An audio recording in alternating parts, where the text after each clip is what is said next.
Good evening, ladies and gentlemen. It's my pleasure to welcome you to day 3. Good evening, sir. Good evening, Biola. How are you? You're welcome. Fine, thank you. I guess we'll be exercising a bit of patience for some of our people. I'm sure they'll be joining us, any moment now. So we should be up and running in a minute or two. So just to crave your indulgence for 1 or 2 minutes, and then we'll be on the way.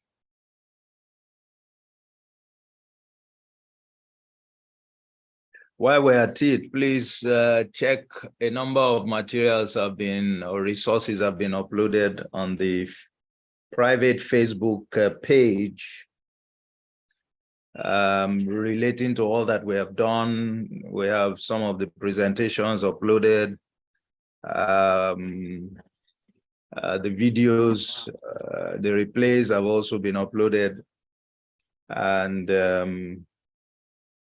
and then, the workbook that you serve as a personal guide.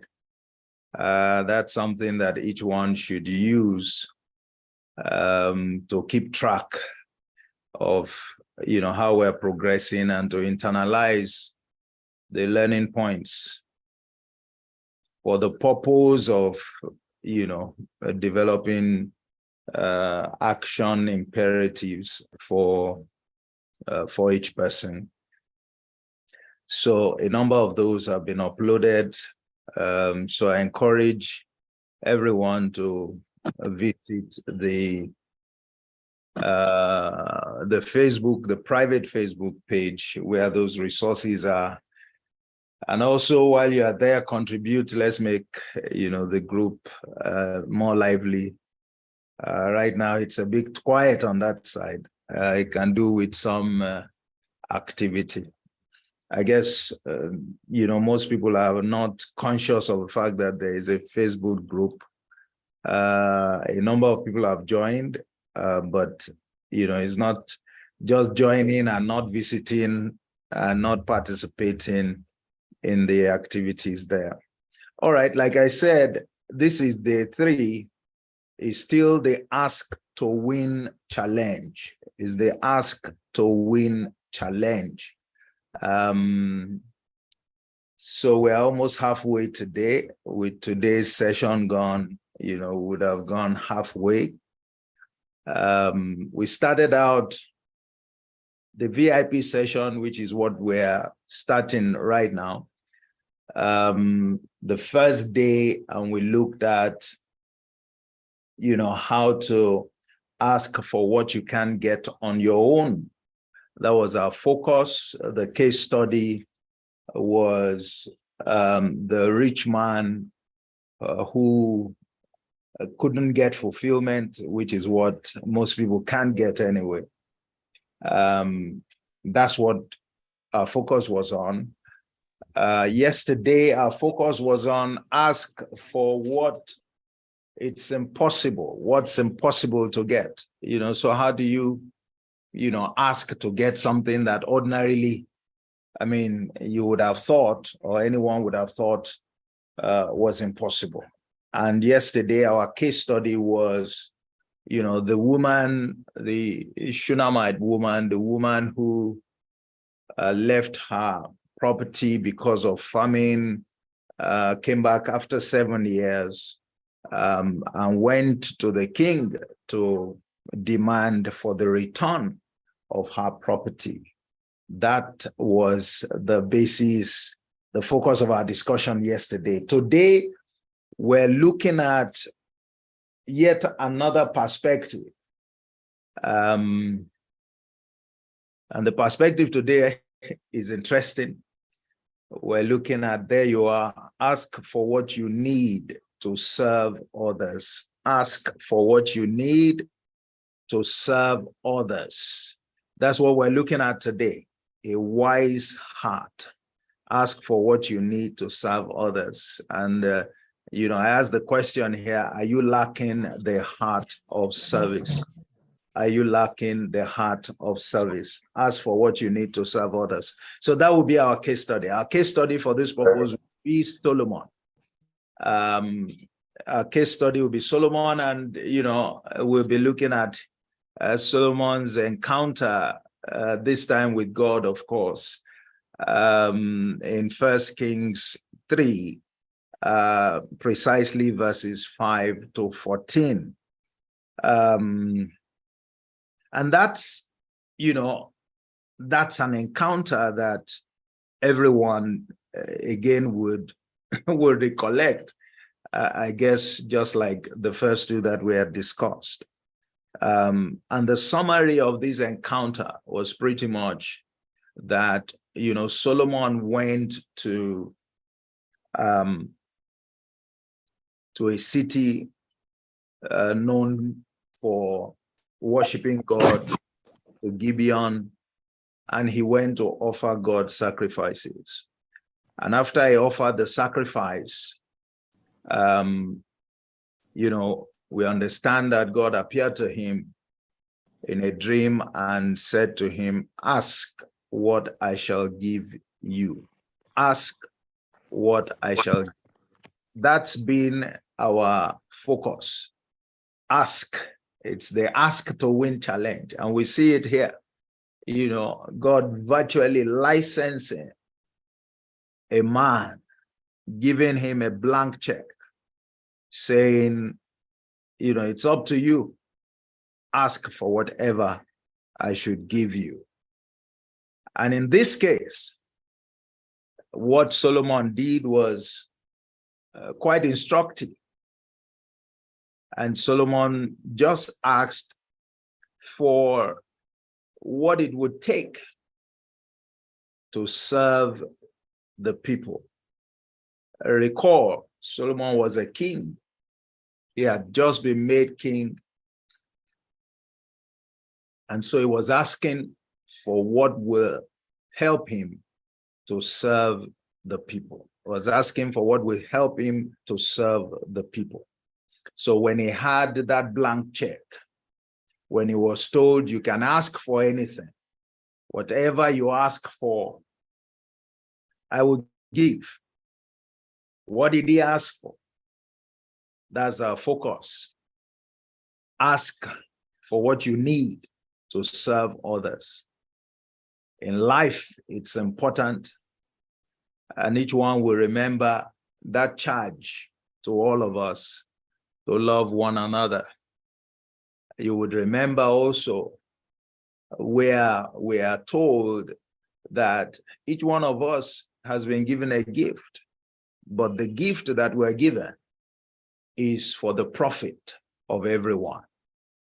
Okay, so we are blessed so that we can bless others. Life, we shouldn't live unto ourselves alone.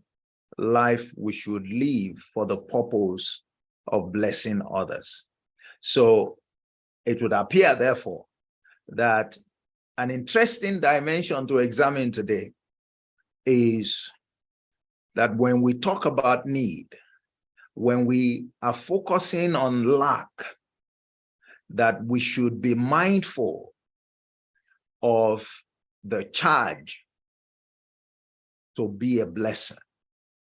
We should be mindful of the fact that a core aspect of our lives is service, and service not unto ourselves, service unto others.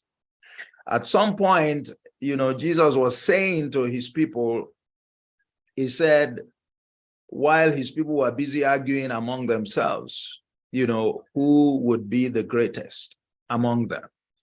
He said, well, none of you should focus on who will be the greatest, really. What you should focus on is serving each other. He said, look, some other people out there will look at certain people as benefactors. He said, but among you, it can't be so. That's not how to live life. He said you have to leave a core aspect of your life must be to fulfill that requirement that you serve others. And so when you're addressing the issue of your needs, don't be so self-centered.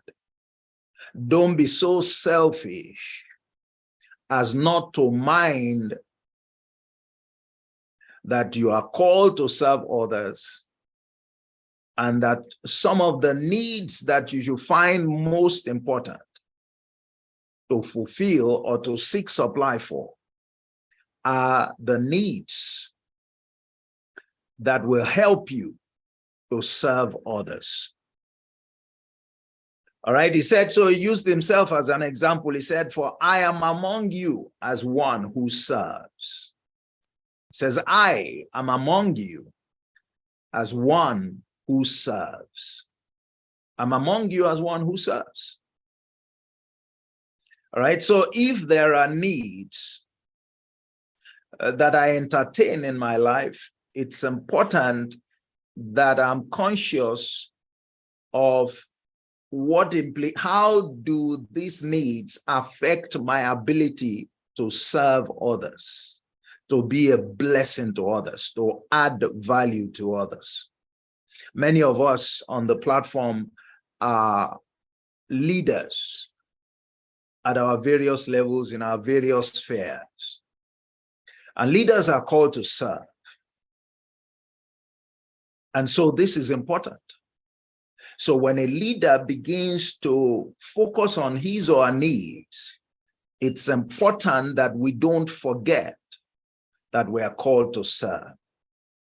So one of the things that the case study we're looking at today, which is Solomon, and we're told that he was, at least until Jesus came, he was the wisest man on earth. Certainly with the coming of Jesus, his wisdom didn't compare with that of Jesus, because Jesus was said to be a greater than Solomon. All right. He himself introduced himself. He said, a greater than Solomon is here. And Solomon is noted for wisdom. So if he said a greater than Solomon, it meant, one that operated wisdom beyond the Solomon order of wisdom. But there's something that is common to both of them, because he said, I am among you as he who serves, as one who serves. He said, I'm the one leading this team, but I'm not here as a leader. I'm not here as one to appropriate blessings, benefits, advantages for myself. I am here, all right, for the purpose of service. And when you look at what Solomon did, Solomon was appointed a king. He was appointed into a position of leadership. And so he had this blank check. Apparently, he had a need. Apparently, it had a need. It took this offer of a blank check for us to understand the need that Solomon had. Because, why do we say that? Because when you look at that, his encounter, the moment he was told, ask for whatever you want me to do for you, he began to then make a case.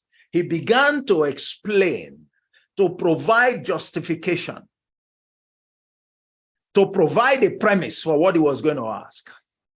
Apparently, he wasn't caught unawares, at least not in terms of expressing the need that he had.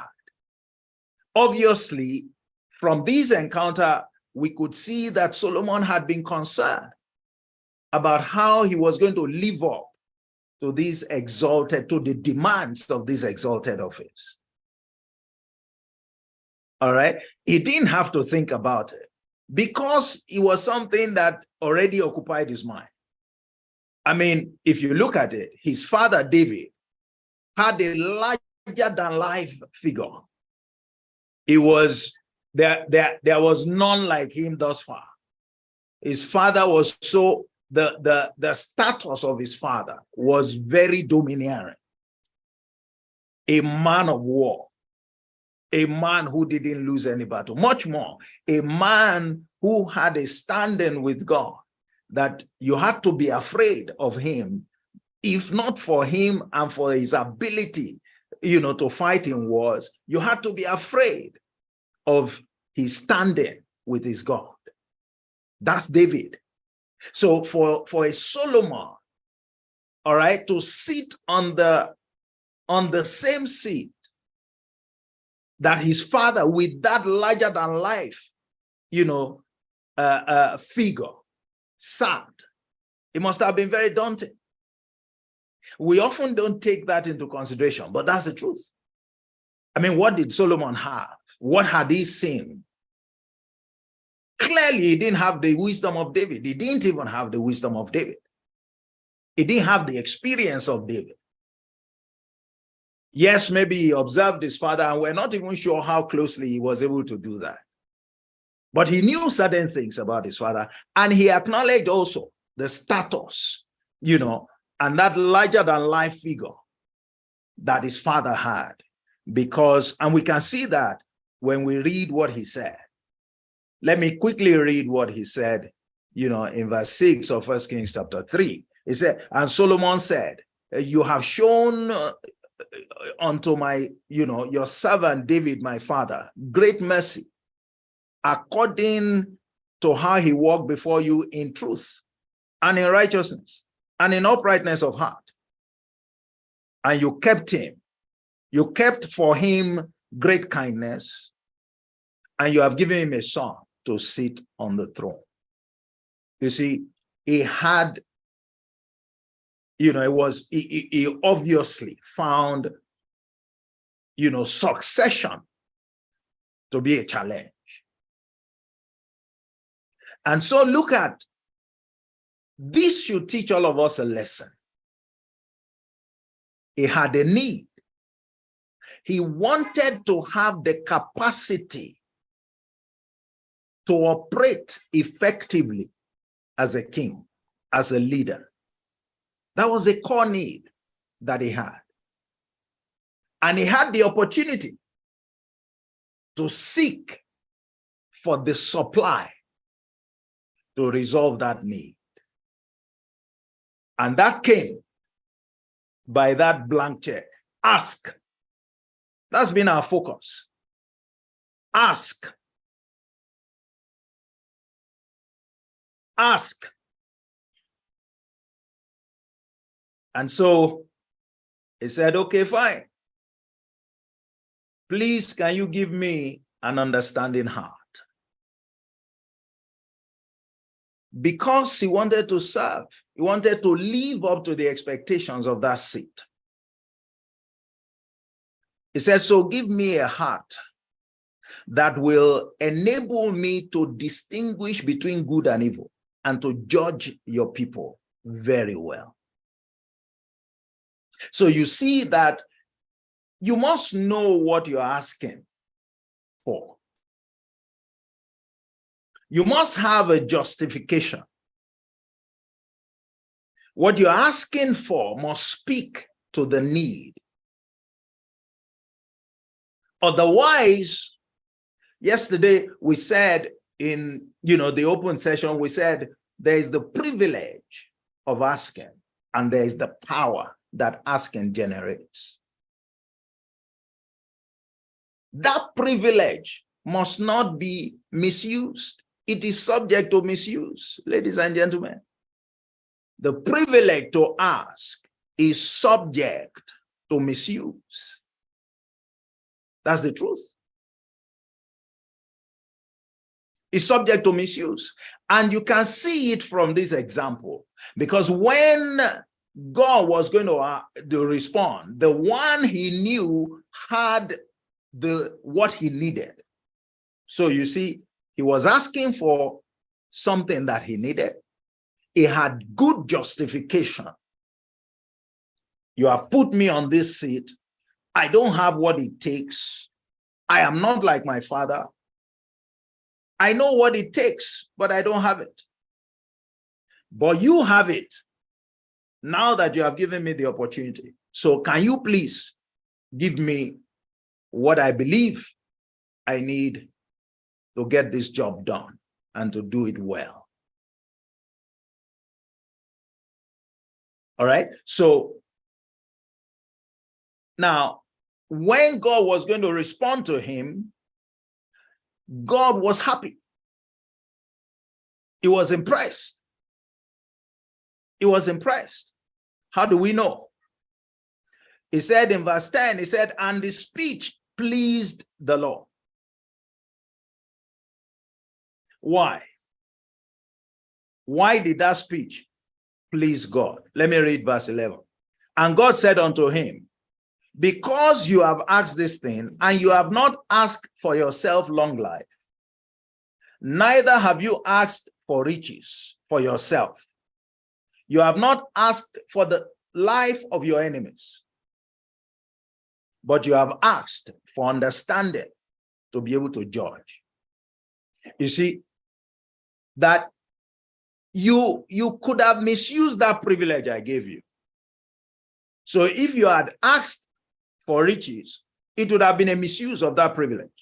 Because for the purpose of the seat where you are, you don't need riches, primarily. I mean, the king, I'm yet to see a poor king. A king will ordinarily attract riches, or at least be positioned, all right, to be more affluent than everybody else. Why? Because they get all kinds of benefits. So, but you didn't ask for riches. Do you need riches to be able to rule primarily in that seat? No. He said, you didn't even ask for long life. And in our parlance today, you are not seeking to sit tight in that position. Because if you ask for long life, and it was a time when you cannot replace the king until the king dies, that's like a sit tight.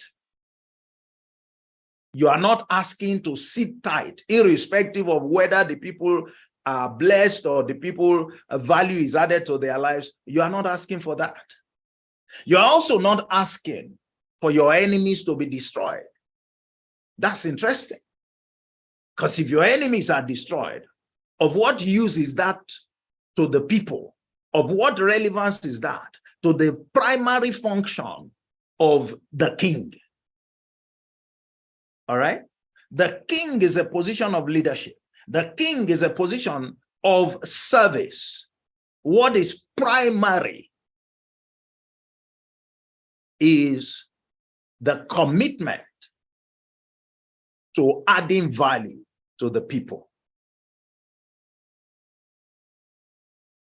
So you see the reason why the one who had in his possession what will resolve the lack of this guy, Solomon, was excited because he was impressed by the justification that he provided.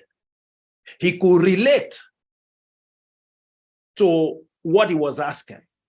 He knew that what he was asking was relevant for his seat. He could understand why that was indeed a need. And so what? He was happy. He was well disposed to providing it. He was well disposed. I mean, when you read this, this was like the one who is, who is the source, or to whom Solomon turned as the source, for the supply of his needs, was virtually celebrating him, was virtually clapping for him. That, wow, this is a powerful one. So you and I can begin to understand why Solomon got what he has, because Solomon got what he has. And like we established yesterday, and we linked also to the day before, you will see once again that Solomon got more than he asked for. Solomon got more than he asked for. So when we are thinking about this blank check, when we are thinking about the power of this simple privilege, we must not lose sight of the fact that when you engage it, and you engage it well, you always walk away with more than you requested. Always. Always. We saw it in the case of the rich young ruler. We saw it in the case of the Shunammite woman. We saw it in the case of Esther that we made reference to some yesterday. Now here it is. Here it is once again, another case study. And here it is. So let's look at what did Solomon go away with.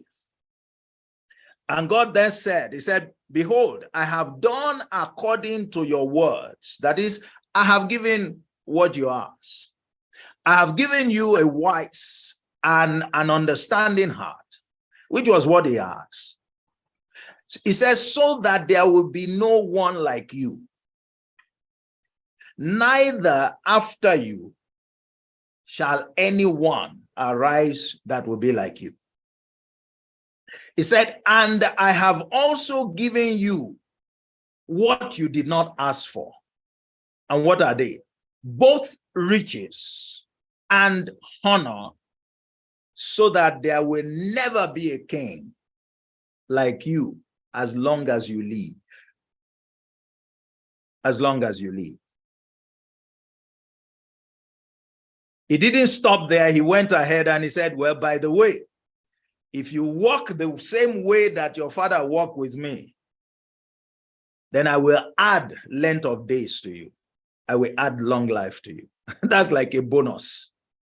That look, in case you don't know, there is still something that is accessible. If you will play according to these rules, you will get long length of days in addition to what I've already given you, which is already more than you asked me for. It's already more than you asked me for. What is it that opened up Solomon to all of this?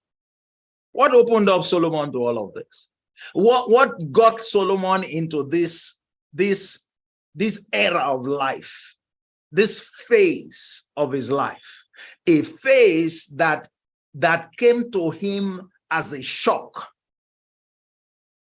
Because if you had asked him, he wasn't probably expecting it. First of all, he wasn't expecting that he would be given a blank check. He was given a blank check. Now, please remember, what's the difference in what God said in that verse 5, 1 Kings 3 and verse 5? He said, ask what I shall give you. How is it different from Luke 11, 9 and 10, or Matthew 7, 7 and 8? How is it different? How is it different from James 1 and verse 5? How is it different? How is it different from Hebrews 4 and verse 16? It's a principle. It's an established principle. Ask was a blank check for what I shall give you. Ask for what I shall give you. Ask for what I shall give you. It was as though God knew that he had a need. And he had to have a need. Every man has a need. Every one of us has a need. And as we have established, at least over the course of the last 2 days, and we are seeing again, the mitigant, the vehicle through which our needs are met, is by asking. Is by asking. He said, ask. And you have to know that Solomon, yes, must have a need. Solomon, in a sense, was like the rich man who didn't have fulfillment. There was something lacking. Why do we say that? Solomon went and sacrificed 1,000 burnt offerings, 1,000 at a go. That wasn't a poor man. He was already king anyway. So he had access to resources in some abundance.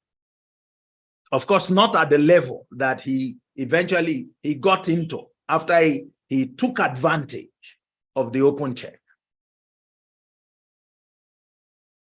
So he went like that rich man we discussed on Monday. But he had a need. There was something in his heart that he could not assess. He couldn't lay hold of it. He didn't. Solomon wasn't originally a man of wisdom. No, he was not. Solomon could never have compared with his father. He didn't grow up being that endowed. This was the encounter that brought him into a completely new realm.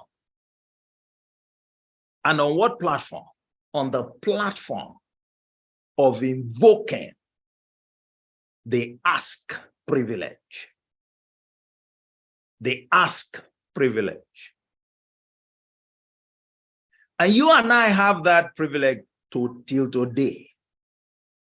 Ours is made current. We don't need to have a Solomon order of dream encounter to be able to activate that principle at any time. Because your Luke 11, 9 to 10, your Matthew 7, 7 to 8, does not require, is a standing order. If you ask, you will receive. If you seek, you will find. If you knock, the door will be open to you. And he went further to say, for everyone that asks, receives. And everyone that seeks, finds. And everyone that knocks, the door is open to them. So that provision is there. You and I, every time we entertain or we find ourselves in the position of need or lack, we're in a Solomon kind of position. We should remember that before us is the privilege. It's already been given to us. It's an ongoing, perpetual privilege.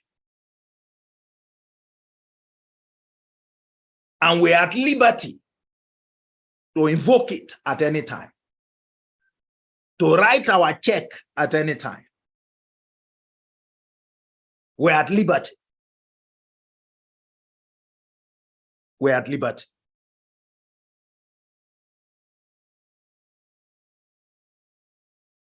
So,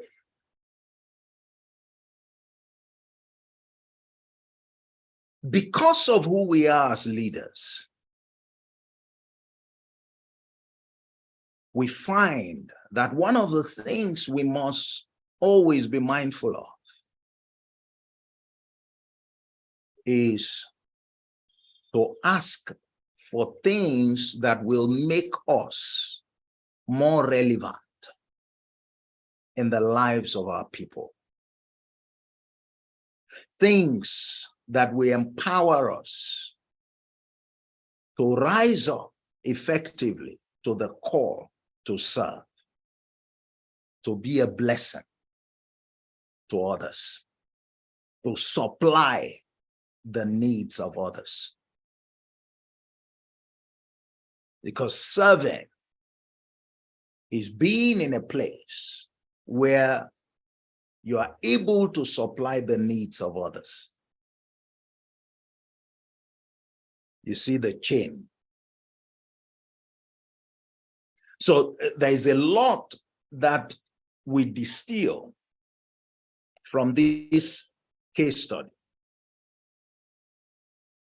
on this subject. When Solomon got all of these things, he entered into a new phase of life.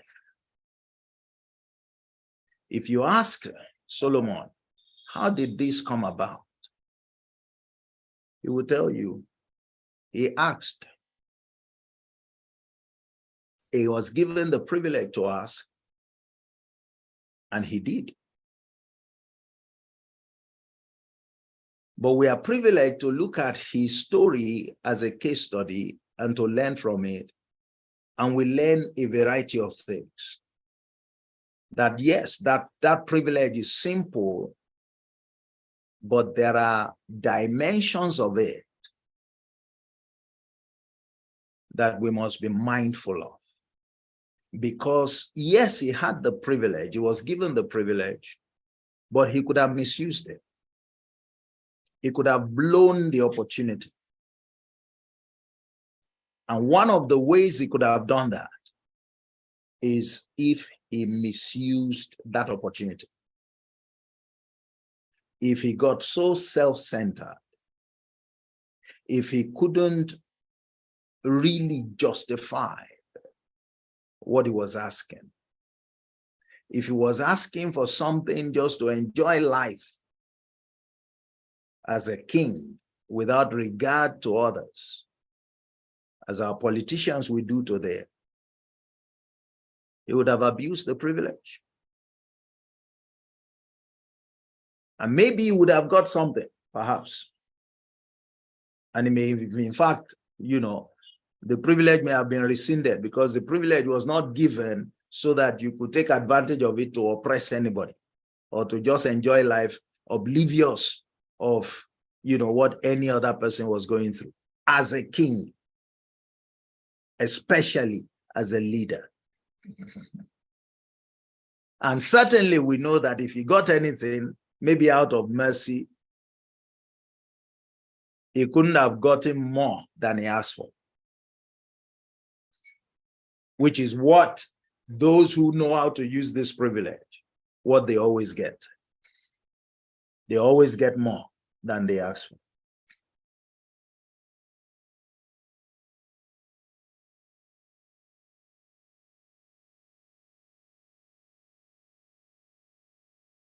So what,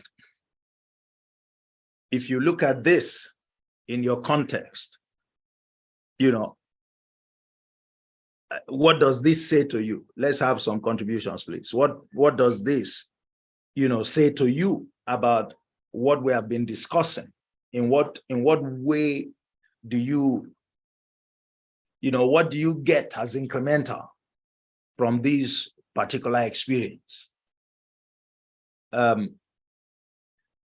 You know, how does this address, you know, help your conviction of the privilege to ask, or this, you know, what we call this lack-busting three-letter word?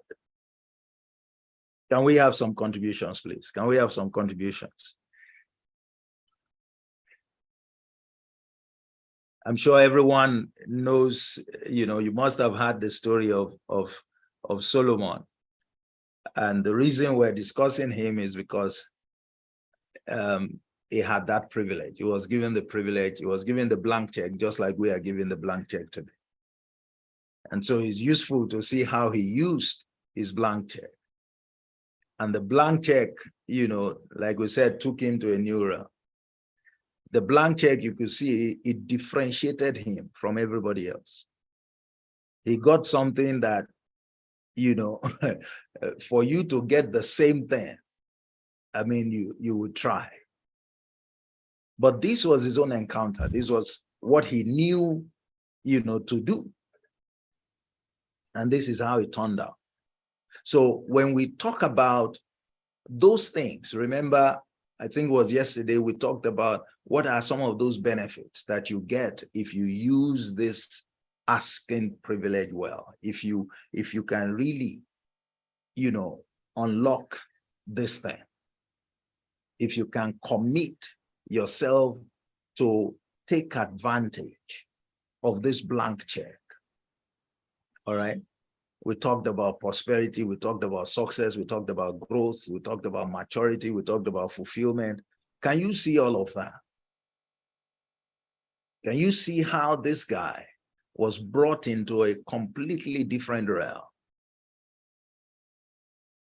Can you see how he was so differentiated and distinguished that people used to come from, from miles away just to come and listen to him? A gift that he got because he asked for it. Because he asked for it. Well, hello. Yes, who is speaking? Yes. This is Gary. Well, I've been listening to today's. All right, your voice looks a bit distant from your mic. Oh, well, maybe it's because let me see if I can remedy that. Let me see if I can remedy that. All right, just go ahead. Go ahead. We'll try and just.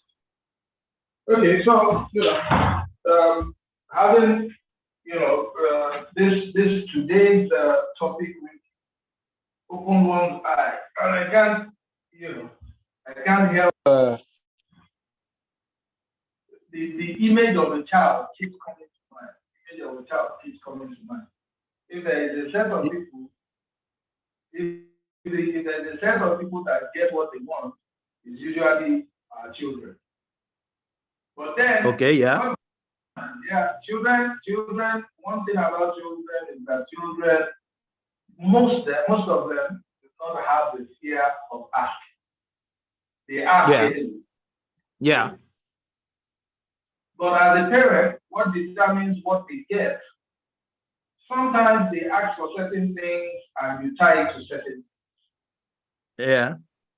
But another time, a child comes up and says to you, I want it. For example, my own personal example. My boy comes up and says that, well, he'll like to have a tablet because he was into drawing and animation and all those things. Yes. Comes forward to ask for that. There were other things that his younger brother would ask for, toys, this, that did not really add up to where one is training them to go in life or his passion or anything. They're just toys. Yes. Child comes up and asks, Daddy, can you enroll me in a class for coding? Can you do something? And then you look at the wisdom of what the child is asking. He has not come to ask for something he wants to play with. He has come to ask with the right mind. And you see that this is the direction in which this child is going. Most times, except the parents does not have the means, that request to be granted. Yes. The child comes that I don't want toy. Can you buy me some books? I love to read some motivational books. It comes and gives you certain topics. Can you get me this book? The parent will be encouraged to immediately make those books available because he has not asked for something frivolous. He has asked for something that will add to his future, something that will make it better. So, as people, we also need to draw lessons from that. Solomon was able to get what he wanted. He was able to get all that he got because he came asking with the right heart, like you said, with the right attitude. Yes. He has not asked something to consume on his loss. Yes. He has not asked something from a selfish perspective. He has come forward to ask that is really at the heart. He really touched the heart of God because there's only one thing that God is interested in, and it is the people that He has created. And it is what? The people that God has created. God is about the works of His hands. People, human beings. That's why He said in the scriptures, He said, well, concerning people talking about heaven, there's some people you will get there and they say, I don't know you. Why? because the works of his hand, the people that he has created, one way or the other, through your discriminatory practices or through your prejudices, you have not helped people when it was in your power to do so.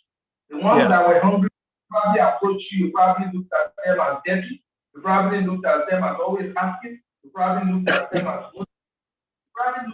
from a particular bias.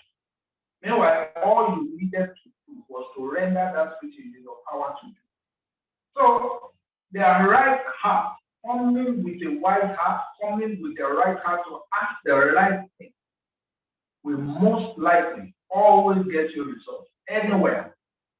Because the people you are coming to ask are not foolish.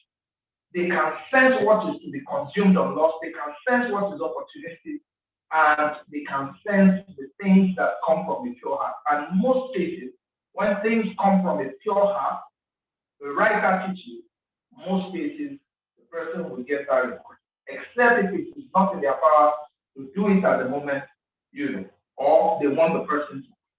So the wisdom of Solomon here is that we really need to think about what we want to ask. This thing that I want to ask. I mean, what part? What is the underlying reason why I want to ask? Why I want to do? Is this a selfish request? Is this a request that is important? The same thing also happens in the office. Somebody comes and says that maybe it's not very productive and comes forward and says that he needs his laptop to be changed. Yes. Look at the president, look at what's wrong with the laptop. He says the laptop is good. Just for that, we'll say, okay, they will pay you. Somebody comes and tells you that this laptop is so and so. But I need it to be upgraded to this, and this is the reason. I need to ask for. And the person you are asking can really see how it will add to the bottom line of what is being done, of the responsibilities that you have. They will put you on together. There's somebody that just feels that that laptop, I can't even work with. Come forward and say, you can't even work with this laptop. It's very archaic, it's very deep, it's very that. Issues that are not really germane. They know that you can still do what you want to. But if you come from a productivity perspective, an increase in output perspective, something directly adds, to the bottom line, most likely will be placed on the top list to get what you want. And then rounding up. Also, in the attitude of not using the privilege to ask is not a privilege that can be used frivolously. Yeah. It has to be used in a strategic manner. A couple of people use frivolously, that dog gets screwed. Yes. But it is used strategically. One, like approaching God, we always be able to approach that role to ask for what you want. Same also with people. And then once in a while, frivolous things may come, and you'll be obliged. But it is not to be used frivolously. It has to be thought about very deeply. It has to be used in a strategic manner to provide, to produce the detailed results, for the people that are asking. That's my understanding, and those are the things that jump at me, at least from this couple of sessions. Great.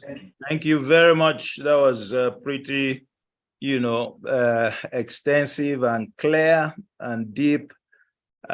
Before I add, can we have, some additional comments as well? So I can add and won't dominate the discussion. Biola, I think you want to say something. Please. Yes, please I would like. Today's ask approach, there's a little twist from where we've been coming from. This time around, we have the object that can answer our problem, the main person initiating the ask process. And what it really reiterated to us is what we are all here for. When who is the main person that initiated the person that can actually take care of the problem? Or that can deliver your need to you. Initiated it and said, ask. Did he really initiate it? Was it the one that initiated it really? Well, he participated in the, what I would say, in the vocal, sort of like asking Solomon to ask. So he announced the privilege. Yes. All right. He announced. Okay. So that already said now that I am unlike before. One of the reasons that we do not ask is the object or whosoever is going that we're expecting, that we know has the answer to it, is not readily necessarily available, or we do not have a sense that the person will be willing. In this case, there's a little twist, because the object or whosoever is available to do it already said something about it, that all you have to do is actually ask. In the next approach will be that the heart of the ask, or the process of asking, should be with care, like Dare said extensively earlier. Yeah. Okay, but okay, I get your point. So you're saying that in this case, it's like meeting your boss, and you do something to your boss, and then your boss says to you, "I'm impressed. All right, is there anything you would like me to do for you? Ask me for anything." Exactly. All right, so now you actually had a need that your boss can meet. Yeah. And here you are, the man is telling you directly, now just tell me what you need and I'll provide it. So the heart of the ask now is going to be but up till yesterday, what we had was a promise. All right? What we had was a promise, was an omnibus promise, was a promise that we've been saying this promise is out there. It's for anyone to use. And this promise can be used with anyone. All right? So this promise, that is, anybody can be taken as your boss on the basis of this promise. When you are dealing with anybody,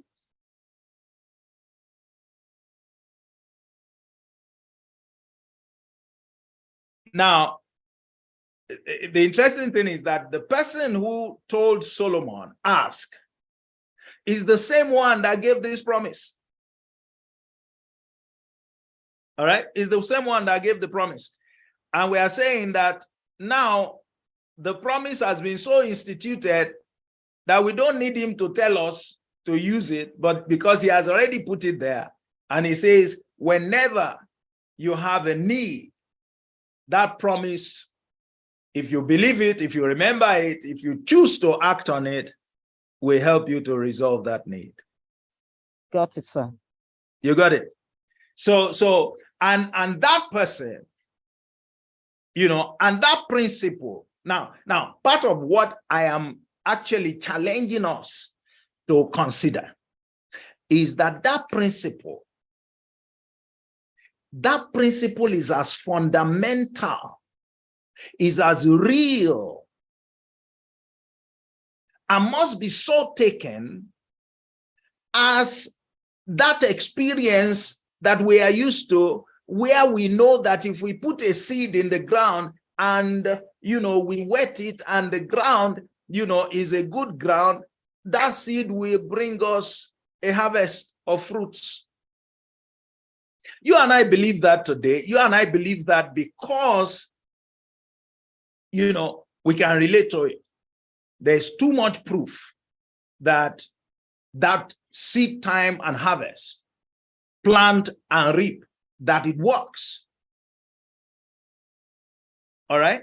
But the same one that makes it to work is the one who says, ask and I will give you. It's like input and output. It's virtually the same principle. It's virtually the same principle. Ask. And notice what was said. Notice what was said. When Jesus gave that principle, the parable of the sower, where he talks about the principle of sowing the seed and harvesting. And they asked him for a, interpretation. I said, that seed is the word. But when you are asking, it is your word. And when you ask from anyone,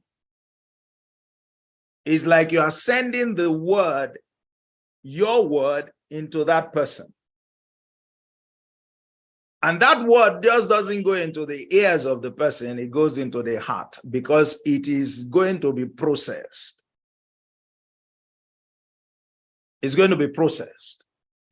The illustration that Derek gave about the children and all of that, when they ask you for those things, those requests, you process that. In your heart, you process that. It is the processing of the request, the words that with which they convey their requests, that makes you conclude that one is frivolous and the other is credible. If all it did was to enter your ears and it didn't have to get to your heart, you didn't have to think about it or process it, every request would just be a request. So you can see that that principle is pretty much at work in this situation. The principle is at work. We ask by our words. Solomon spoke words here to the heart of God. Whenever you ask anybody for something, they're going to think about it. They will always think about it. It could be brief, but what essentially they do is to run it through some kind of filter in order to decide whether to give it or not. And that's why, luckily, that's what we're going to be examining, in the general session today, is that filter. We're going to look at the components of that filter so that when you're asking, you can prepare yourself such that when your request is passed through the filters, it will meet all the requirements. Yeah, it will meet all the requirements. That's why I went to the extent of trying to break down and bring out a few things in this Solomon saga, because you could see the need. You could see he was asking from the right person. He knew that the person he was asking for, is able, is in possession. Remember yesterday we talked about possession. He's in possession. He already had access. He already had been given access. And he showed later that when he was given the wisdom, he knew how to use it. Even though at a later point in life, he misused it. All right. But at least he used it. He used it to rule his people. He used it for the blessing of the people. All right. So those are interesting stuff. There's something I wanted to add to the perspective that, something that, Derek said, which is that when a child comes, and indeed when anybody comes and they ask for something that resonates with you, such that you feel comfortable to give it to them, to oblige them, please note that usually we ought to be trained in that regard. Nobody will ordinarily know what to ask for and what not to ask for, and particularly a child. There's an aspect that you didn't take notice of, that the child that comes forth learned what to ask, didn't know it by himself, but learned it from what he heard about those who are influencing him that are around him and what he saw. Solomon, how did Solomon know that he needed an understanding heart? How come he was concerned for the people and not excited just to be king and to be frivolous? It was because he had David as a father. Notice, David, I mean, is there anyone who does not have an idea of the figure that David was in his time? I mean, was it possible that, you know, anyone, particularly his children, would not all of them were responsible, by the way, you know, but they had the privilege of seeing what the job of their father entailed. They knew principally that their father had a heart for God. David had one distinct, that if we're arguing about David, what he stood for, what he didn't stand for, David had a heart for God. God acknowledged it. He's a man after my own heart. He had a heart for God. And what's a heart for God? A heart for God is a heart for the people of God. I mean, John tells us nobody should say that, you know, you love God when you don't love your fellow. You want to tell us you love God, you show it to the people you can see. You can't see God, but you can see you and I, you know, can see. So whenever you know, that commitment to God is reflected in commitment to people. That was something that stood out for Solomon. And his father did it so well, in spite of his few mistakes.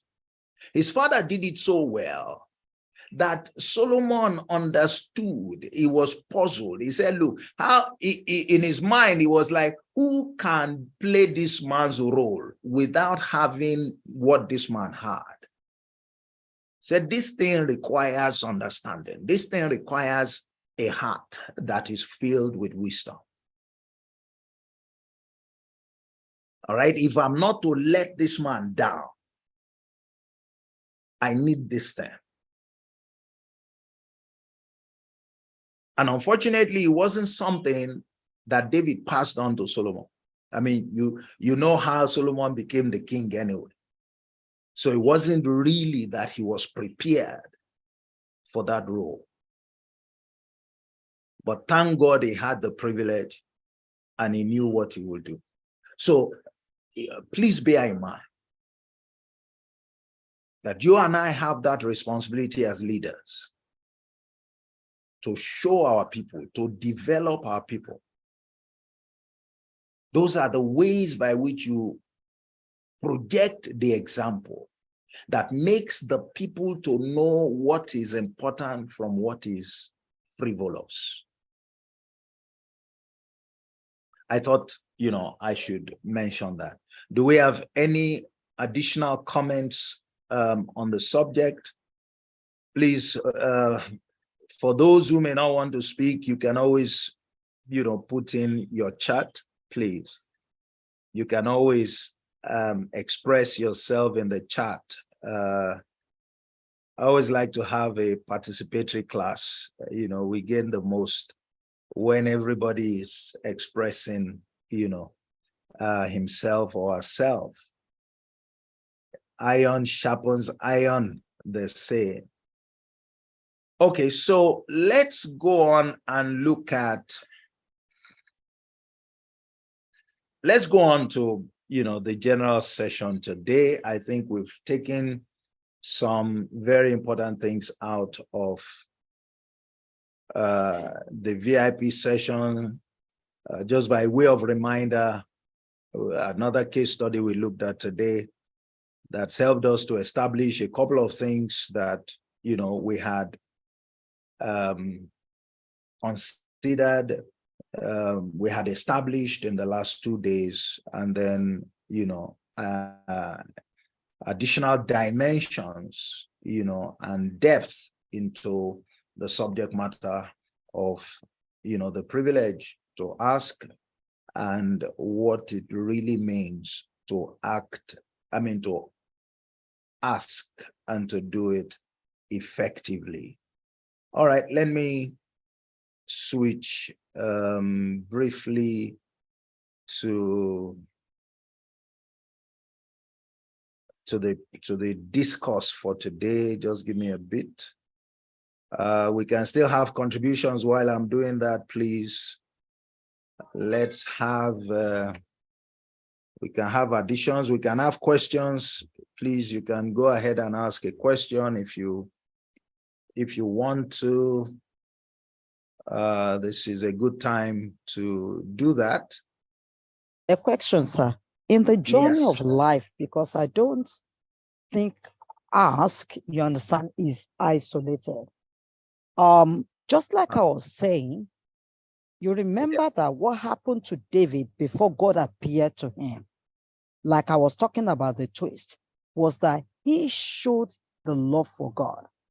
So in the journey of life, when we have an opportunity to give before any time in our life, because ask is a constant thing. That's the key through which, through which we are expected to be able to receive things.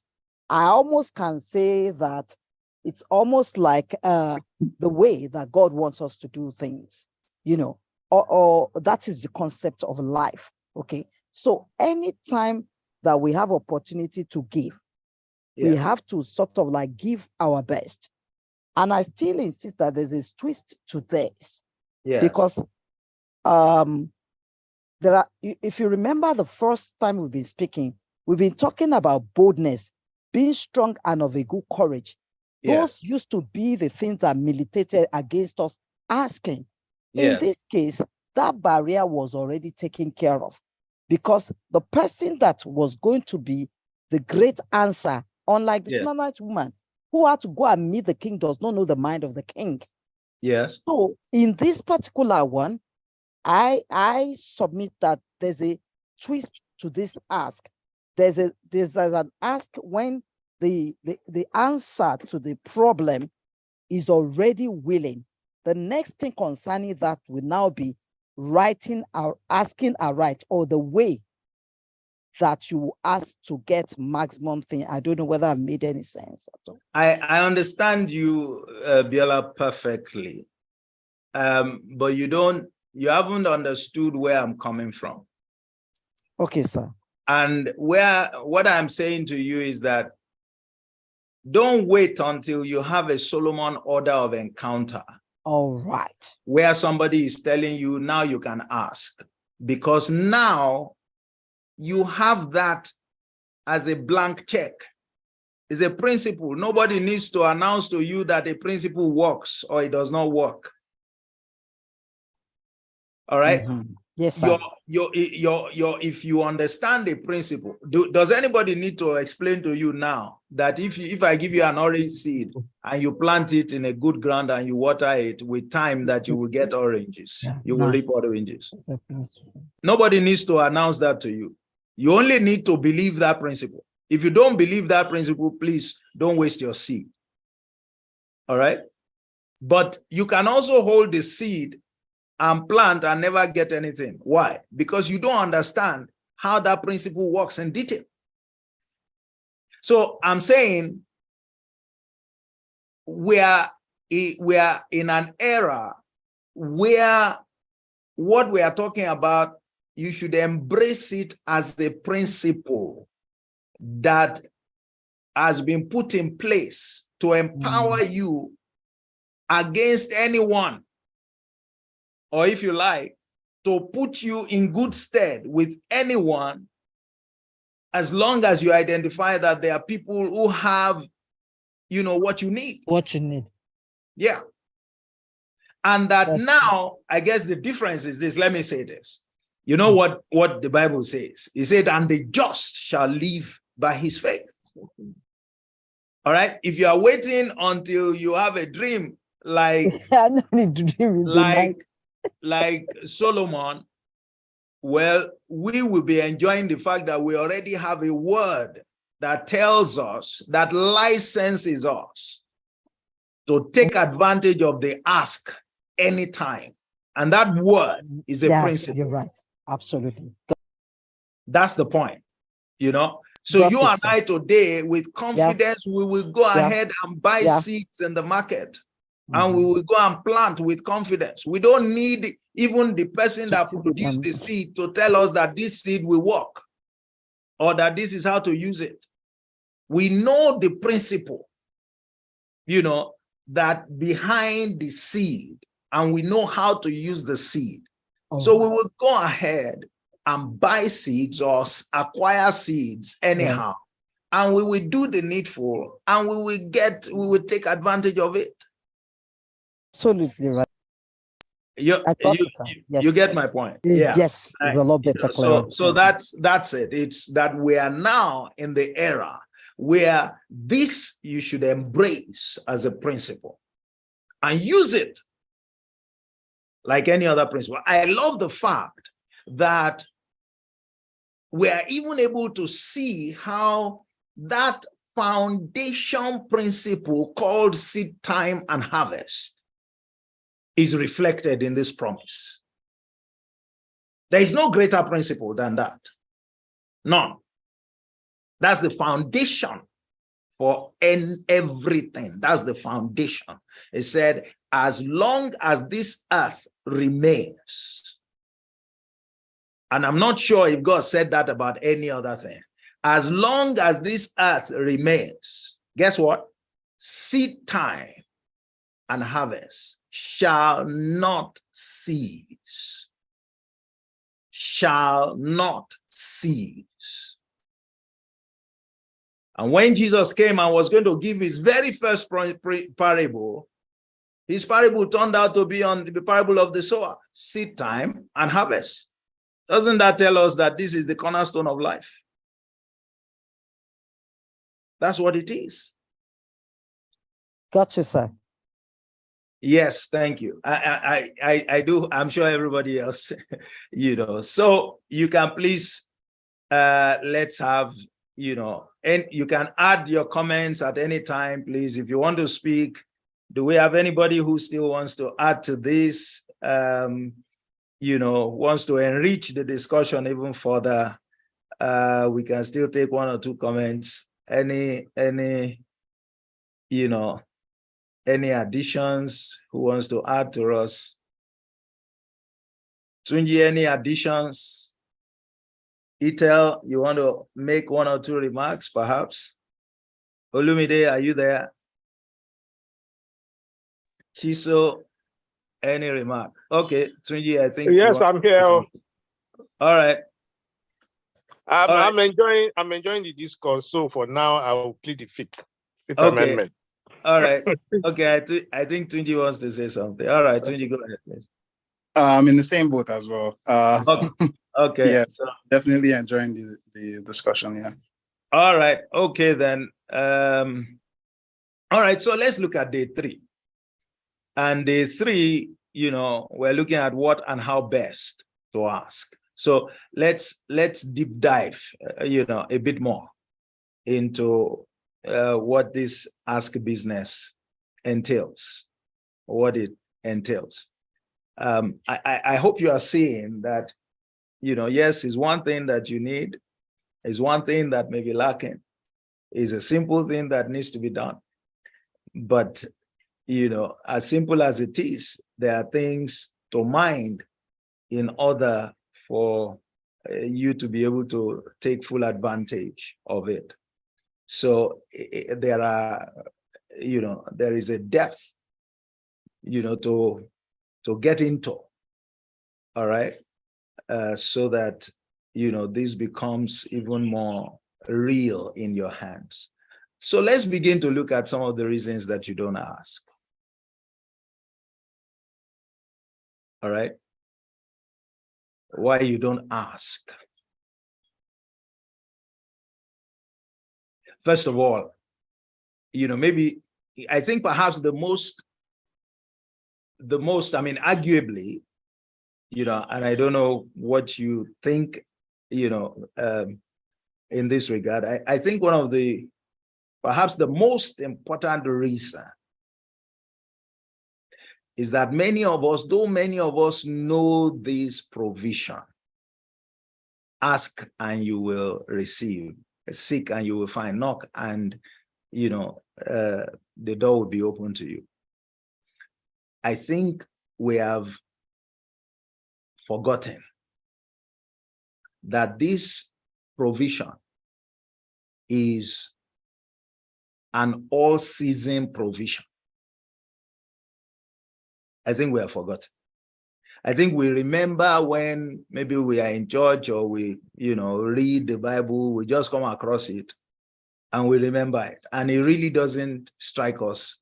It really doesn't. That's when we just, it looks like, wow, And when we come across it like that, it's like it's something that is relevant for prayer alone. It's something relevant for our relationship with God. And so we also box ourselves into that corner and never really see it for what it is. And so we don't live in the consciousness of that provision. I think beyond the issue of fear or anything, that is the primary thing.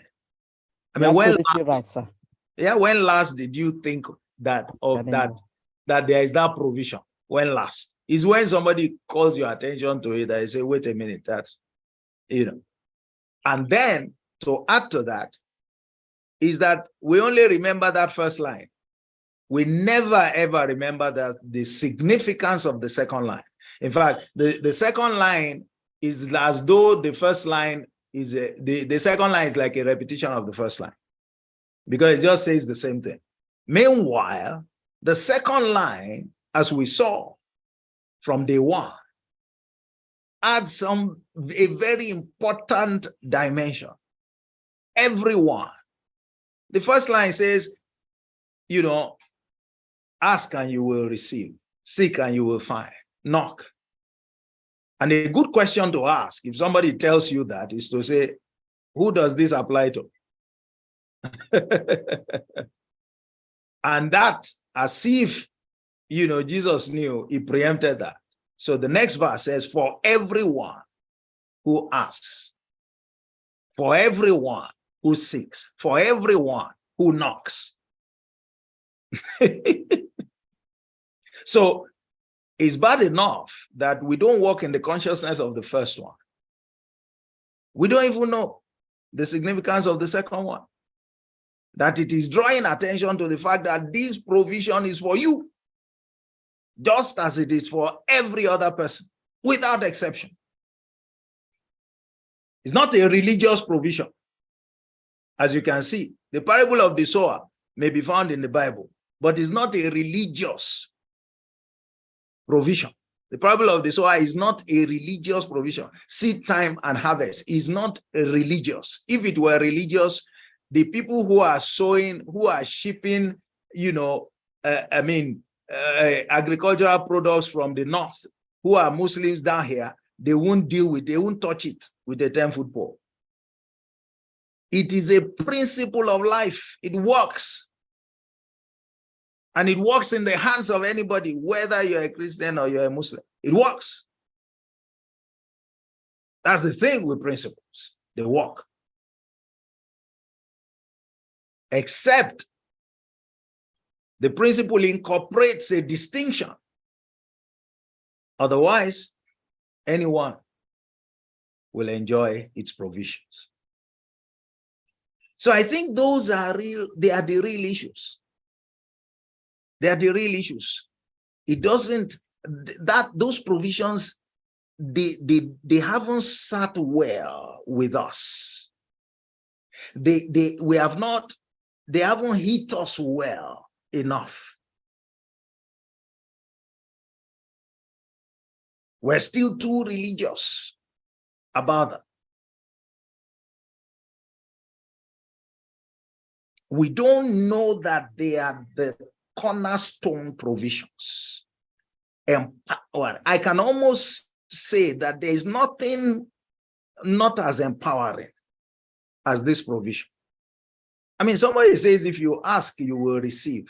If you seek, you will find. If you knock, I will open the door. Or anybody knock, the door will be open. What can be more powerful than that? What can be more empowering? What is it that anybody needs that is not covered in that provision? What? Is it health? Is it peace? What do you need? Is it money? Like we said, anything you need, somebody has it. If men don't have it, God has it.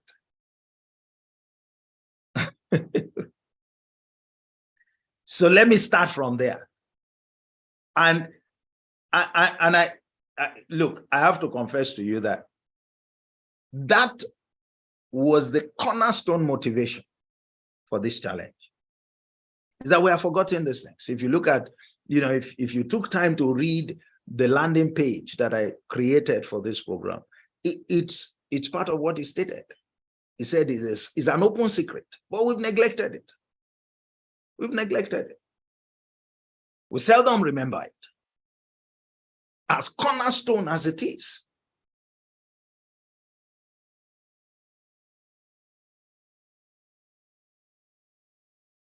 All right, so you can look at some others as the fear of refusal.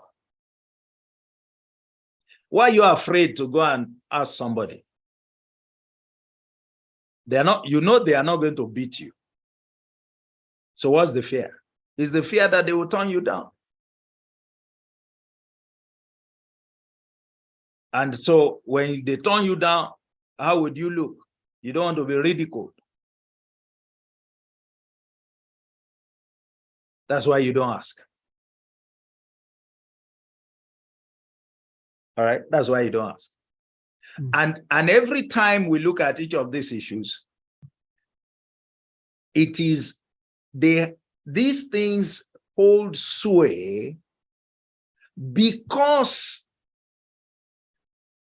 that provision that we talked about is not where it should be in our conviction. Because if we are that convinced, if we have conviction about that provision, we won't be afraid. We won't even fear refusal. Because like I said, Biola, I'm going to allow you to speak now. I know you want to speak. Because like I said, that provision does not accommodate no for an answer. It doesn't. Now you can say, well, but what if somebody doesn't ask, he asks for the wrong thing? Well, that's why you need to learn to ask. Yeah. That's why you need to learn to ask, because you'll be naive, to think that just asking means asking. There is a way to ask. As with everything. As with everything. I mean, if you just think that because I give you a seed, therefore you can suddenly grow rich as a farmer, that's naive. Because there is between the seed and the harvest, there is a gamut of things that you must learn how to do and to do well.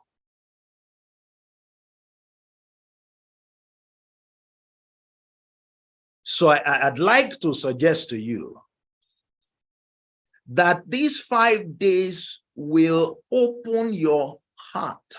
It will take you back to this cornerstone provision.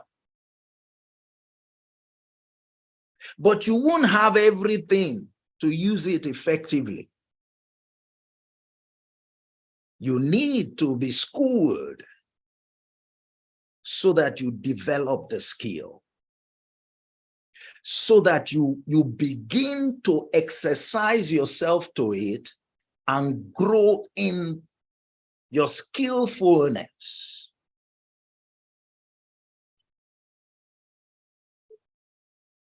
but it marks the beginning. If you would see what's in it, the picture, the prospects, the potential, what you have traded off for so long, you can also appreciate that if you get this right, like Solomon, you enter into a new realm of life. You enter into a new realm of life. In fact, it's not Solomon alone. We saw how that the rich young ruler could have entered into a new realm of life. We saw how Esther entered into a new realm of life. We saw the Shunammite woman get back a new realm of life. She got back all her land, and she got what her land ought to have produced while she was away in famine. I mean, who does that? Ask is able to put that in your hands. Biola. Just wanted to reiterate what Tunji said in the chat, and then I also agree with you.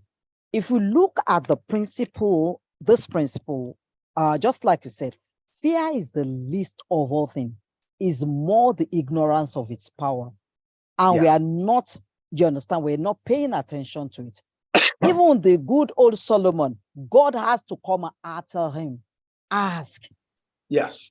I'm very sure that Solomon knew all along that he needed that. It takes God reiterating the same thing that we are dealing with right now. Ask, Solomon, you need to go to ask for you to receive. I just wanted to say that. And Tunji said that.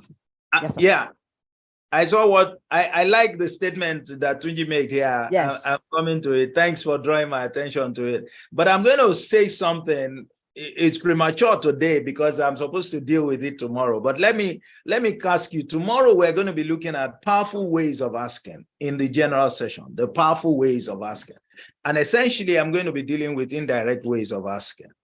And I want to submit to you right here and now that Solomon asked before he was told to ask. Okay.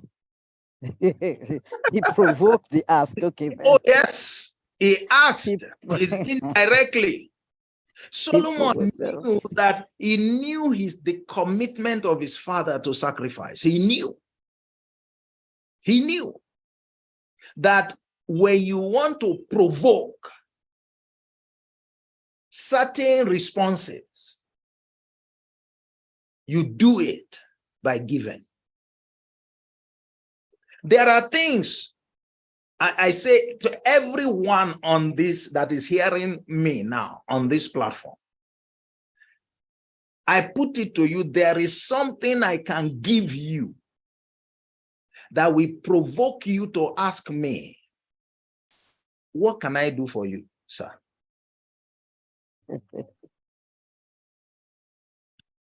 I mean, nobody had given one man why did the Bible say he gave 1,000 burnt offerings?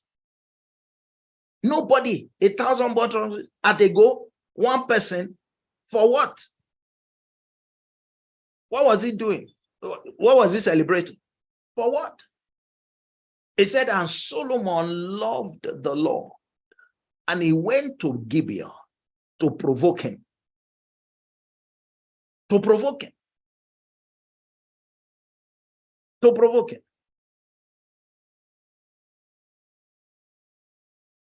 There's what we're going to be talking about tomorrow, which is the goodwill dimension of your interactions with people that, you know, the Bible tells you, it said, lay your treasures in heaven. For what purpose? Because a time is coming, you are going to draw it. You're going to write a check on it. So some of the interactions we have with people that we take so nonchalantly, we are compromising the potential to leverage that principle called ask. There is something I can do for you today you will be, your heart will be looking for how to repay me. You will be waiting until that day when I make the mistake, so you know, of asking you for something, you will surprise me. Am I talking true or false? Very true, sir. That's how it works. So Solomon provoked that privilege. He asked indirectly. He probably had thought to himself, I need this wisdom thing. Let me go to the one who has it. Let me go and dazzle him. And let me see what he's going to do. He didn't just go and give 1,000 without any objective.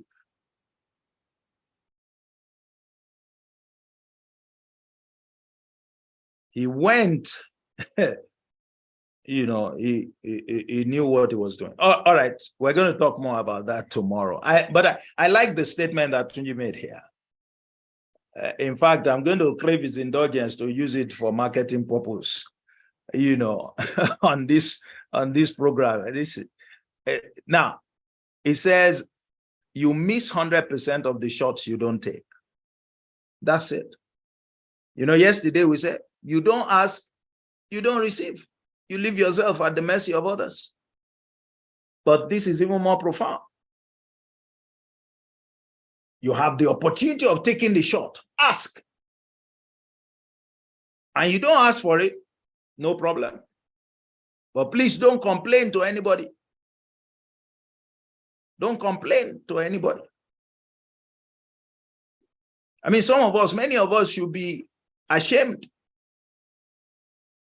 If this revelation, if this understanding, you know, really takes root in us, we will look back at situations that we have been in and we will feel uncomfortable.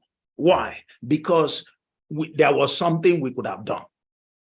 We made it look as if we were helpless. We made it look as if, you know, even God was not coming through for us. Yet God had done all that he would do. He had made the principle available. What will a man do today that you will take a seed and then you'll be praying night and day for that when you plant it, it should grow? No, you don't need all of that. You don't. God has put the principle there. And he ensures that that principle works continuously. Yours is to learn about the principle, take advantage of it, build your skill in how to use that principle. And you will see how you become a commander in that area. You will get results with ease. That's how it is. Fantastic. Thank you for this statement here. Give what you have. Yes, for what you lack. Is one of the things we'll be discussing tomorrow when we look at some informal ways of asking. There are informal ways or indirect ways, you know, of asking. This again tells you why, you know, this doesn't end just with 5 days, you know, stuff like this. Okay, so let's go on. You have the fear of refusal. You have ignorance. All right, ignorance of the power of this thing. Some people just don't know. They're ignorant. Some people will never ask anybody for anything. They have that mindset. They never would ask. My father had that mindset. And it was quite an unfortunate mindset, especially for somebody like him, because he had massive goodwill. He had massive goodwill. He had goodwill that, I mean, he's passed on since. Some of us still enjoy the goodwill till today. But you will meet him asking anybody for anything. No, however needy his situation may be. Is needless. Is either arrogance or pride, or, you know, a self-righteous stance. Sir, could it be shame? Sorry? Shame. People are ashamed, not pride. Yeah, Yeah, but you know, it all comes back to arrogance. Because the provision is there. If you know it, the way is the same thing. I mean, what we are talking today has been in existence. The things we are reading today, they were in existence in his time. And I'm not blaming him. I'm saying, I'm using, you know, him as an example, how that some people just will not ask others for anything. Yet the scriptures can be broken. We saw yesterday, day before yesterday, that the Bible tells us, 1 Corinthians 4, verse 7, it said, there is nothing that you and I have that we did not receive. So if we received it, what are we talking about? Why do we have a problem asking? It's a mindset that we should not accommodate. It's a mindset, all right, that I'm conscious of to make sure that my children don't take, because I have taken some of that. You know, is one of the things that I would say, you know, has undermined me to some extent. Because I also, you know, until now, will be like that, just like to be my, you know, self. All right. But there is not, is a provision. It's a provision. And that's why I put, for some people, it's pride. Why should I ask anybody for anything?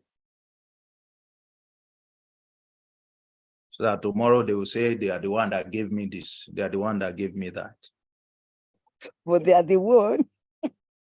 Yes, if they are the one, so big deal. I mean, everybody collected something from somebody. Yeah, right.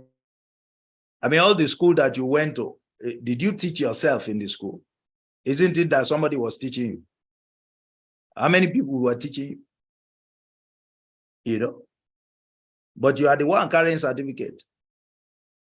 Even the certificate the school gave you, somebody gave it to you to evidence the fact that you collected something from them. All right. I mean, some people are so self-sufficient in their view, they don't need anything from anybody else. So they will not ask. And so they believe that even when they have a need, in due course, they will find a way around it. The need will be, you know, so the need will linger, whereas they could have taken some steps to resolve it quickly. But they have that mentality of, you know, self-sufficiency. Some will say they don't want to overwhelm other people with their own problems. I don't want to add my problem to somebody else. Everybody has his own problem. You must have had that kind of remark. Who told you that? Yes, maybe everybody has his own problem. But the time that your own problem needs to be solved, that person may not have problem that time. And then also, your problem may be different from theirs. In fact, it may well be that you even have the solution to their problem, just as they have solution to your own problem. So it's not for you to think that you are going to overwhelm somebody. Remember the man that went to ask for bread. It's not you that should be giving an excuse on behalf of the person or thinking, this man has family. Why should I go? Why should a man that has family, has so many children, I'm going to ask him for bread again. Should I add my own problem to his? But the man knew that that man had bread. He's a family man. And he took the step Again, if you look at what Tunji says, you take the shot first, and let's see whether ultimately it produces. But when you are taking the shot, take it with 100% conviction. Don't take it with half-heartedness, because it won't produce. All right, so for some people, it's self-preservation. Just like myself, I don't want insult. Let me just stay where I am. One day, this issue will be resolved. You know, somehow God will do it. Self-preservation.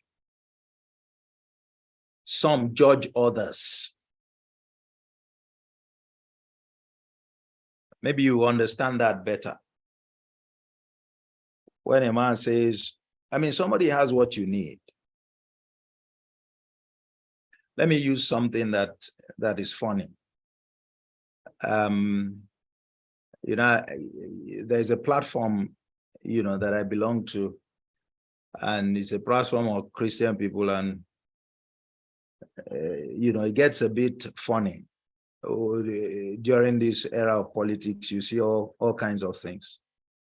So somebody posted a video of Nnamdi Kanu, not Nnamdi Kanu, what do you call it? Kanu the footballer, Kanu Nwankwo, who was endorsing Tinubu. And Kanu was saying in that video that the reason, you know, that Tinubu is a father to him, he said people are wondering why, you know, will be wondering why he's supporting Tinubu. He said because when he wanted to start the Heart Foundation, that, you know, he went around all his people, none of them listened to him, none of them paid attention, none of them supported them. He said, but it was only Tinubu that supported them. Somebody who doesn't come from his own place and all of that. He said he sent them 5 million, that it was with that 5 million that they started the Heart Foundation. And so somebody posted as a remark on that platform in response to what he said. He said, well, how do we even know whether the money that he sent to you is not proceeds of corruption? All right. You know, and I laughed. My point was, well, the foundation started, the guy said they have, you know, saved the lives. He's had heart, you know, operations for probably in excess of 400 people because of an initiative that started out by somebody giving 5 million. Now somebody is saying the 5 million is proceeds of corruption.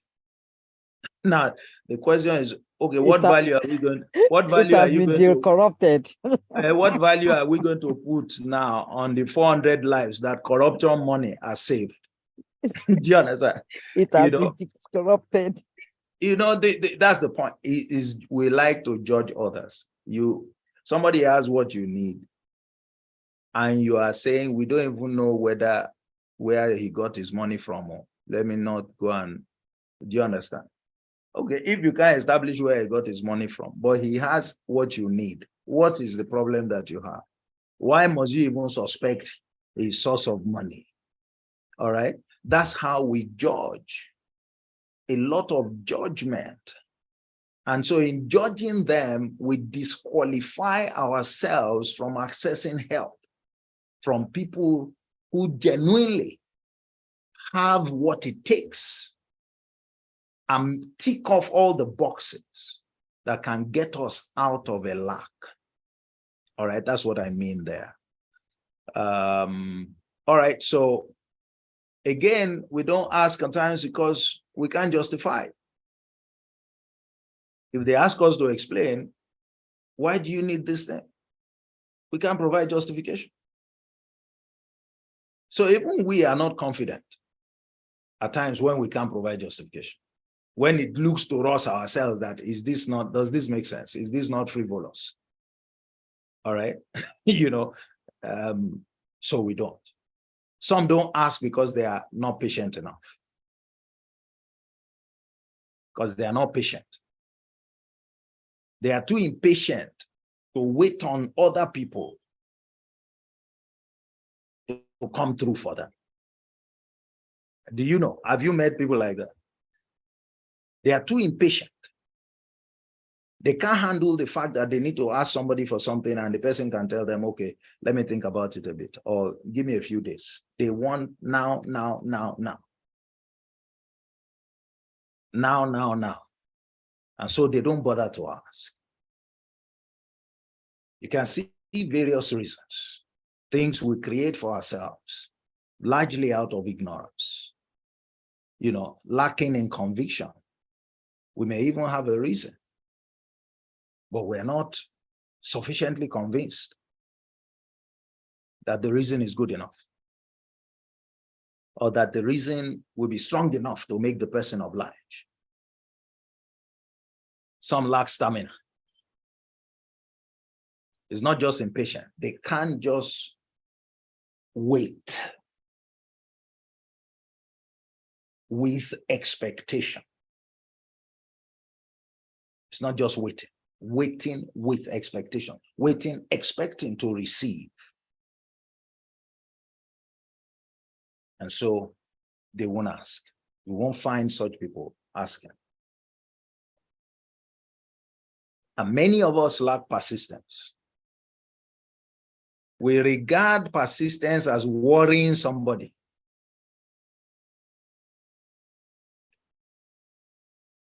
And it's one of the things that, you know, my wife and I talk about recently, talking about some of these guys that we listen to, you know, who are very active marketing people.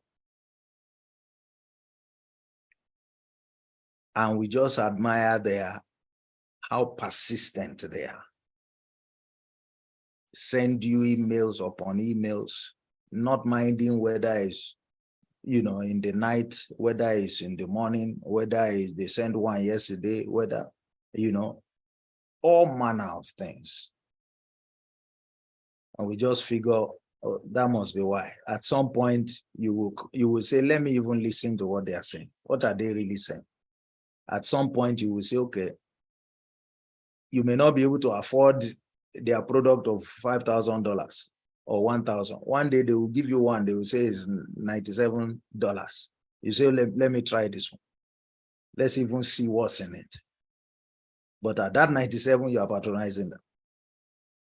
And you may end up looking at that 97 and then see that, I think I really need this $1,000 one or $5,000 one. That's it. So ultimately, they get what they are looking for. Persistence. Asking amiss, not asking for the right thing. Asking for the wrong thing. The wrong thing for the wrong purpose. The reason some people don't ask is that they don't give themselves. This one is very interesting.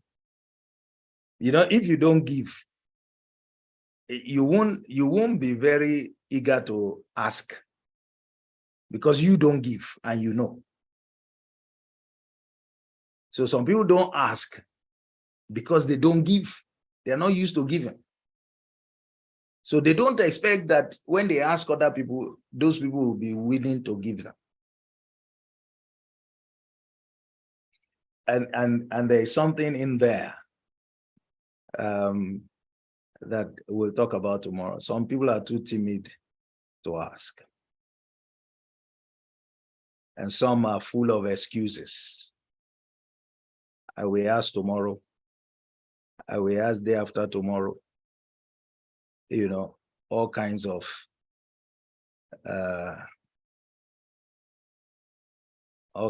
stuff.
Oh, sorry, I didn't know that my stuff had, been muted. Sorry about that. Okay, so I was saying that some underestimate the people from whom they should get help. They think that those people don't have what they need. They don't have the capacity, and that way they miss out. They don't ask. And some don't ask because of low self-esteem. They don't believe themselves enough. They don't believe that they qualify for what, the privilege. And what can you do about that? If a man doesn't believe that he can ask you for something and get it, how do you help? All right, let me quickly mention one or two important things. What's the most important thing to ask for? The most important thing to ask for. If you don't ask for anything else, the most important thing to ask for. We saw that when we discussed, Solomon's case study. What Solomon asked for is the most important thing to ask for. Wisdom. Why? Because wisdom will handle every situation. We handle every situation. When a need persists, when lack persists, is rooted in lack of wisdom. Is rooted in lack of wisdom. Everything that you are hearing by attending this, challenge is wisdom to handle your need, to handle your lack. Is wisdom. Is the most important thing. And Solomon was right when he said in Proverbs 4 and verse 7, he said, get wisdom. He said, is the principal thing, is the foremost thing, is number one. Get it. So many times when we are talking about asking, is not for bread and butter. And all of the things that we talked about, the things that prevent you from asking, they apply to everything that is possible to ask. They apply to asking for wisdom as well. Some people are too proud to ask for direction, for guidance from some other people. They may even be members of the same team. They don't want to expose their ignorance. They don't even regard, some don't regard that the other person knows better than them or can be of help to them. So you can look at all of these reasons. They apply. The most important thing to ask is wisdom.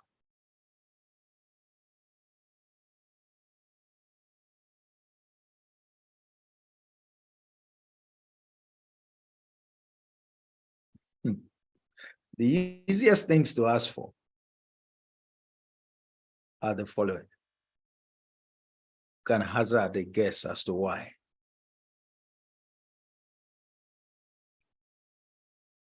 These are the easiest things to ask for. It's help to fulfill destiny. You see, knowledge and wisdom, I put them, my people are destroyed for lack of wisdom. My people are destroyed for lack of knowledge. You have. And wisdom is applied knowledge. Okay? Wisdom is applied knowledge based on understanding. There is forbearance, is one of the things that you need to ask for. Some people might regard it as forgiveness. Some might call it mercy.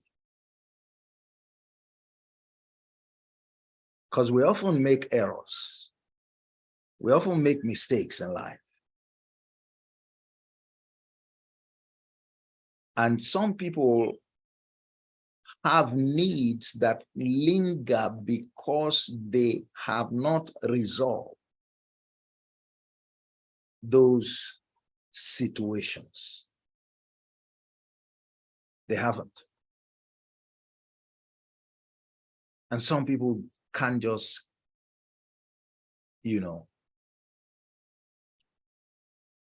ask people to forgive them.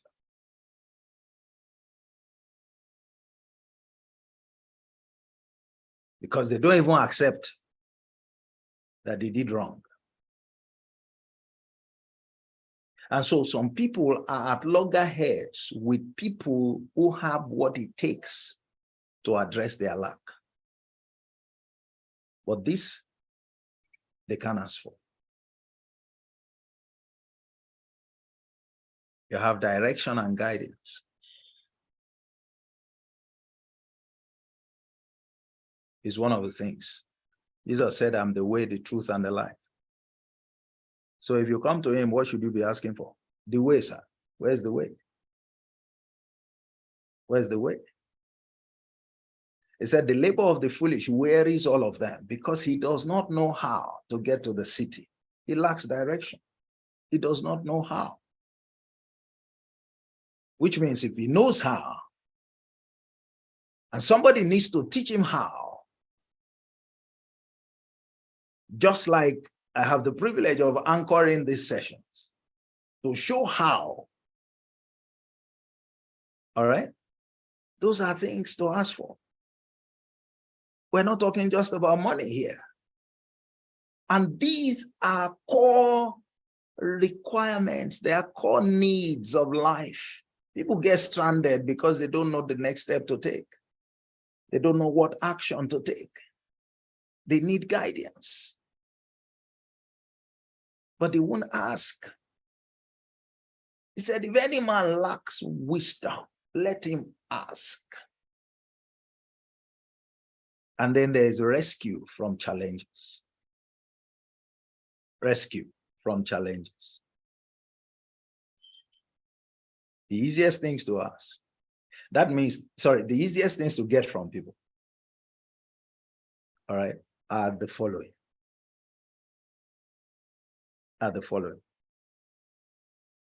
You will notice that money is not listed there.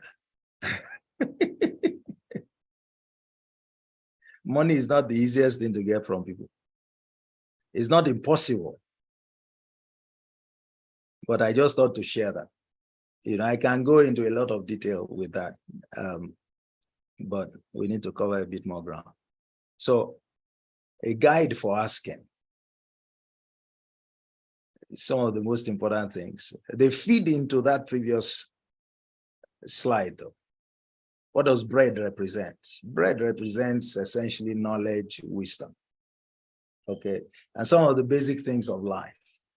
Man shall not live by bread alone, but by every word that proceeds out of the mouth of God. That statement means man shall live by bread. Because he didn't say man shall not live by bread. He said man shall not live by bread alone. But in addition to bread, he must add another type of bread, the one that proceeds out of the mouth of God. And that's knowledge and wisdom. So there are the basic needs of life. And you can get what they are in Psalm 23. The Lord is my shepherd, I shall not want. I shall not want what? It makes me to lie down in green pastures. Basic provisions of life. And you can look at all the other things. There is the need also for fairness. For fairness. This is cornerstone with God. Fairness. It says he's no respecter of persons. You and I need fairness. We need people to give us an opportunity like they will give anybody else. We need to be treated the same with everybody else.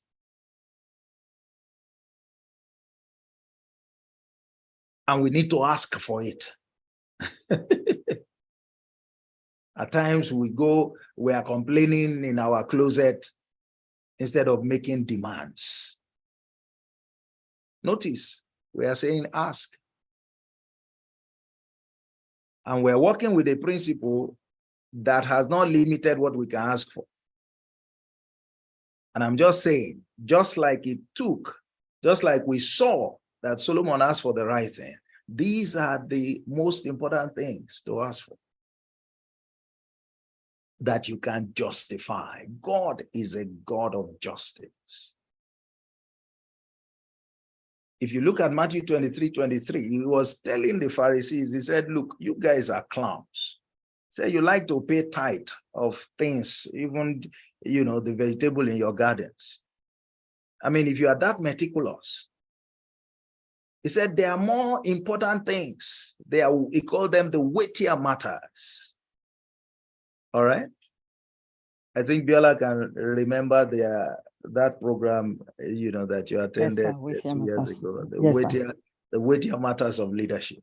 And what are those weightier matters? Number one is fairness, is justice.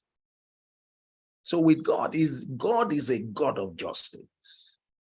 And many times, one of our central lacks is that we are being discriminated against, is that we are being deprived or denied what we are entitled to, which others are given access to. But what do? Do we just go ahead and be complaining instead of demanding or asking, and asking for the right people? Look at what did that woman do in Luke 18, beginning from verse 2. He said, she went to the judge, said, avenge me, my adversaries. So some people want to take advantage of me. They want to seize privileges that I am entitled to. And she wasn't complaining in her closet. She went to the right person who could do that for her, and she made a request. Avenge me, my adversary, justice. And the last component there is a very important component. It talks about direction. When you look at John 16, verses 12 to 13, it talks about the Holy Ghost that will be sent, and he will lead you into all truth. He will show you, what direction to take. Notice we talked about direction previously, just to provide some context, for each of those, so that you understand why they are so important. I'm going to have to continue this tomorrow, but the 7 aspects of asking, which makes up the skills dimension of this powerful provision, this powerful privilege, this powerful principle, is asking for the right thing. So you must know to ask for the right thing. Is asking from the right source. Is asking for the right reason or reasons, providing credible justification or strong justification. Is asking the right way. Is asking at the right time. For everything under the sun, there is a time and there is a season. So timing is crucial. You don't want to ask for the right thing at the wrong time, and vice versa. Timing is crucial.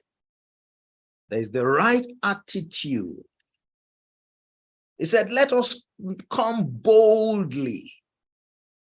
Boldly. It's not timidly. He said, let us come boldly. It's attitude. Your attitude is important. You have to be bold. You have to show that you believe in what you're asking. And with the right intensity. We took note of the fact that it is ask, seek, knock. So there is the intensity of asking. And some demands that we want to make, some requests that we want to make require a different level of intensity, that it be brought to it, all right, to further convince the one that we're asking to oblige. Those are 7 different aspects that you must always mind.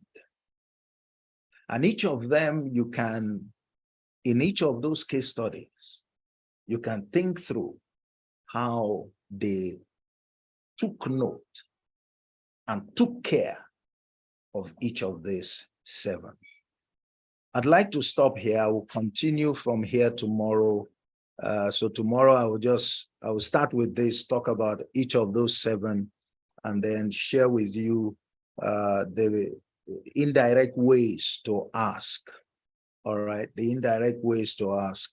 And then by Friday, we'll look at, some other issues, how to deal with some of the obstacles, particularly the primary obstacle, and then also look at the aspect of, the discipline of asking.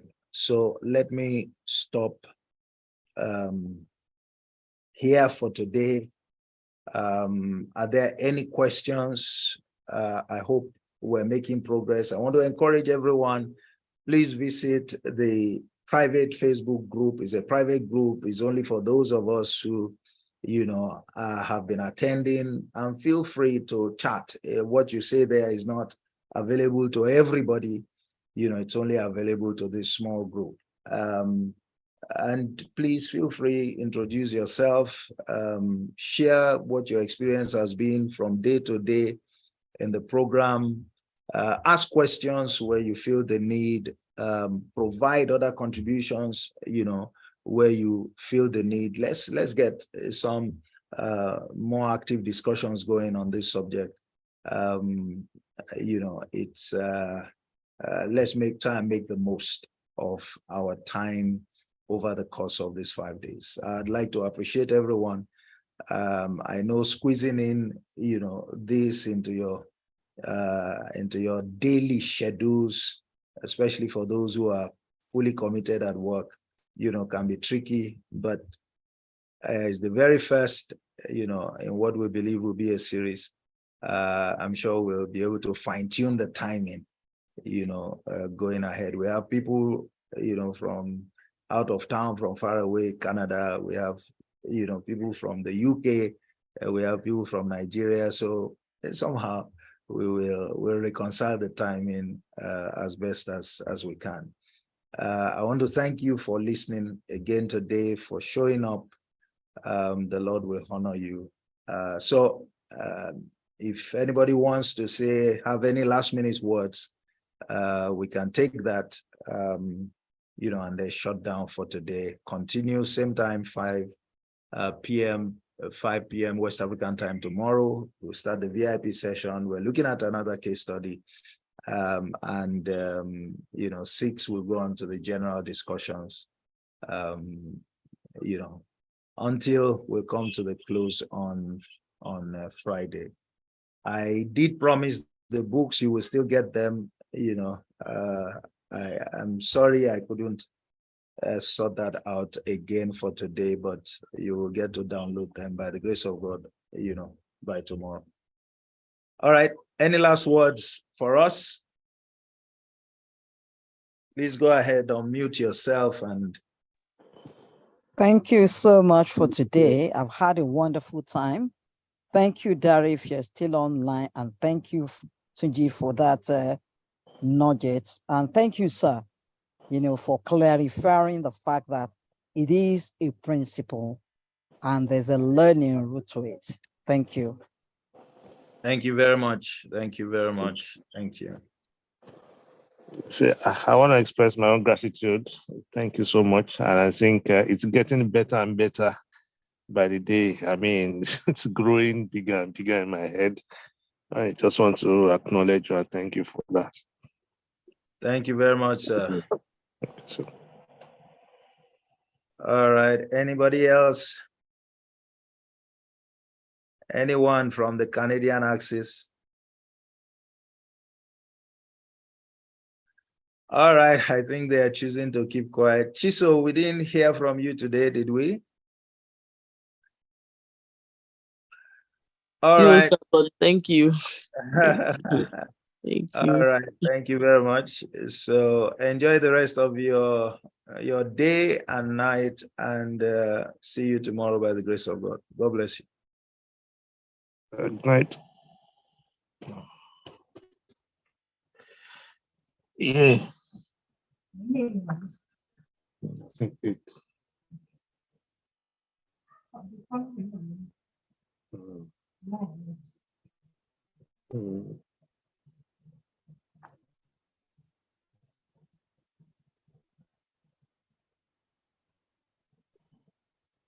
You see, the year or alliance. Would you